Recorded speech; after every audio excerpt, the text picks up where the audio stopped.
So hello guys, welcome back to my YouTube channel, and today's video is ituturo ako sa inyo kung paano maglagay ng thumbnail sa inyong Streamyard live. So let's go. So nandito na tayo ngayon sa Streamyard. So now magki-create na tayo ng broadcast para bukas. Yan. Lagay tayo ng title.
So, ayan na, mayroon na tayong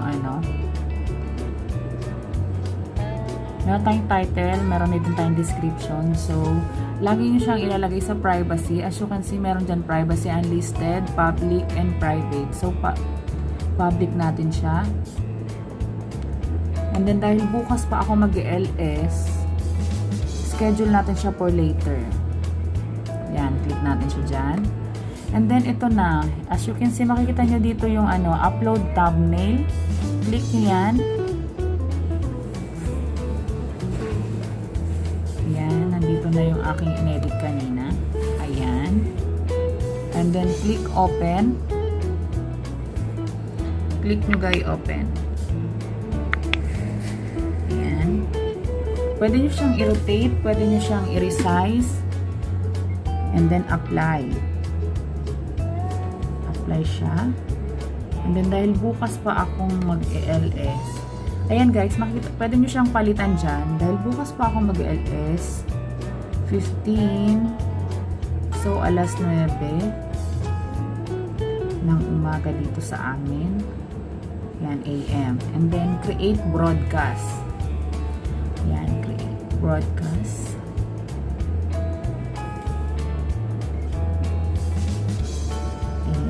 Ayan na siya guys. Makikita nyo na yan dyan guys.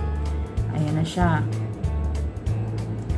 And then, dahil monetized na tayo, ang gagawin natin is, punta tayo sa YouTube channel natin.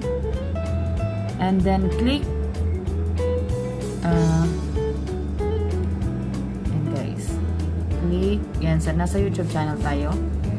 And then, click YouTube Studio. Monetized channel na tayo. So, ang gagawin natin is click nyo tong videos. Ayan, uploads. Makikita dyan, uploads and live. Ayan, makikita nyo dyan, upcoming. Ito na yung inedit natin kanina. Pero dahil monetized na tayo, kailangan natin siyang i-open para magkaroon ng ads yung video natin. On lang natin siya. And then, click save. Ayan. Makikita nyo na yan na naka-on na yung monetization natin. Bukas, bago pumasok yung mga bisita natin, is meron na silang makikitang ads sa live stream natin. Bago dapat tayo mag-live stream, dapat naka-open na to. Kasi minsan, nakakalimutan ng iba ito, kaya minsan walang ads yung kanilang mga live stream. So, ayan. Yan yung tatandaan guys, dapat dalawang tab ang naka-open sa inyo pag nasa live stream kayo. Isang Streamyard and then isang video nyo, yung YouTube channel nyo, sa mismong YouTube nyo. Kasi mismong sa YouTube kayo maglalagay ng moderator. Ayan.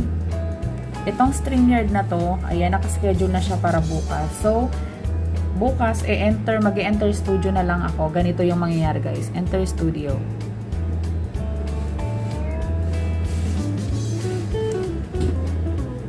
So, ganyan yung magiging itsura niya guys. Yan. Tapos, enter studio. Ayan, bago kang mag-ano bukas, ayan siya. Nakikita nyo na yan dyan. Schedule, Saturday, August 15, 9 a.m.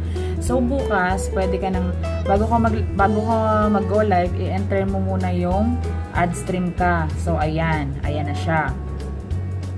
And then, saka ka mag-go live para bukas. Ganyan yung magiging setup kapag nasa Streamyard ka. So, tapos mag-a-appear na yan dito sa YouTube channel mo bukas. So, sana may natutunan kayo sa tutorials ko ngayon. And then, kung bago ka lang sa aking channel, huwag mong kakalimutan mag-subscribe. And then, click the button down below para updated ka sa iba pang mga tutorials ko. Bye! Be good! See you tomorrow, guys! Bye!